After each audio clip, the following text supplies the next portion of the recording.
Okay, good morning, everyone. Is everyone a bit warmer today? Not really. Still freezing. Hopefully, we'll have lots of energy in the room over excitement for urban economics, and that will keep us warm today. I also hope everyone saw the sunrise coming in this morning. If you didn't, wake up early tomorrow. It was really beautiful. Okay, so you all know who I am. I introduced myself yesterday. I'm going to give some brief introductory remarks about the International Growth Centre and then try and skip through that quite quickly because I think you all just want me to talk about the call for proposal. So I'll get to that as well. So you all know why you're here. Winter School on Urban and Regional Economics in Africa. The other reason, the conference, the Urbanization and Development Conference that we're hosting. I wanted to briefly just go through our sort of internal objectives for these events because I think we're really excited. Oh, is this still working? Yes. And motivated for these events and having you all here. So I think a lot of people have mentioned these. I'm not going to spend too much time, but really wanting to motivate the importance of cities and urbanization in Africa. And hopefully you've got a good idea from that from the presentations yesterday, and you'll continue to get an idea of that throughout the presentations today. But particularly the insights that urban economics can bring, because I think often the issues in cities are left to urban planners, are left to geographers. Economists often don't think they have a lot to say about cities and urban policy. So we really want to change your minds on that and show you what economics can bring to the discussion. We're hoping to disseminate policy-relevant findings of urban economics research. So you'll see that in the courses today, but also particularly in the conference later this week. We want to connect researchers to relevant urban policy questions and hopefully set a research agenda for African cities. So this is really, really going to be the focus of the thematic sessions on the second day of the conference.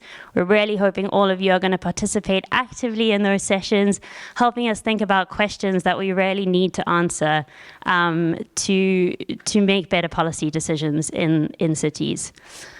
And then finally, build a community of researchers interested in urban economics, including young urban economists. So that's where you guys come in. We're really hoping to build this community, that you build partnerships with each other, that you build partnerships with other researchers at the conference, and that we continue to sort of build this group as we go forward. So please, don't lose connection with us, guys. Keep in touch with us. You know who we are now. You've met some of the researchers here. Don't be afraid to reach out to us and keep sort of building on the ideas we have begun to share in these sessions. Okay, a quick intro to the International Growth Centre and our team. So myself, Oliver, Juliana, and Greg. Where's Greg? Are the Cities That Work team within the International Growth Centre. So what the IGC does, we work with policymakers to promote inclusive and sustainable growth through path-breaking research. We're based at the London School of Economics, but we work in partnership with the University of Oxford, and we're majority funded by the UK's Foreign Commonwealth and Development Office, FCDO. We work on both the academic and policy fronts. So we both commission the path-breaking research, but we also have long-term standing engagements in countries across Africa and South Asia who develop these relationships with policymakers and have these sort of sustained engagements to understand what are the real needs on the ground, what do policymakers need information, research, data on, how can we support that? We're geographically focused on sub-Saharan Africa and South Asia. Unfortunately, we don't have a country team in South Africa, but we do in, I think it's about 7 or 8 other African countries. So that includes Mozambique, Zambia, Ghana, Sierra Leone, Rwanda, Uganda, and Ethiopia. Have I missed any? Got them all. Great. So that's primarily where we focus our research commissioning and policy engagement on, but we also, as the Cities That Work team, work a lot more broadly than that and also try to facilitate quite a bit of cross-country research as well. Okay, so cities is one of our core themes. We've got 4 themes at IGC. I'm not going to tell you about the rest because they're not important at all. We only care about cities as a key driver of economic growth. I'm not going to go through this slide because I think a lot of people have made these points already, but we hope by the end of the next 2 days, you'll agree with us that urbanization in cities are one of the key things we need to think about in driving growth on the continent. Okay. Our 4 areas of focus, cities that work. So we focus a lot more on taking that research that is being generated by very clever people like yourselves and translating that into policy guidance for policymakers. And we work on urban land use, housing infrastructure, and public service provision, firms and employment, and municipal finance and urban governance. If you want to know more about any of the work that we do, I'm happy to chat in any of the breaks. Finally, some cool research that we as the IGC have commissioned. So we've got something from Professor Nick Sivanides, who'll be presenting later today on public and private transit in Lagos, looking at the returns to government provision of public transit, also the returns to policy reforms in the public transport sector. So I think we can make, most of these are available on our website already, I think. We'll share the links to some of these, but this is a really good resource to come and look at to understand what kind of research we commission as IGC, what it looks like, what the kind of questions we ask are, and what kind of research methodologies we use as well.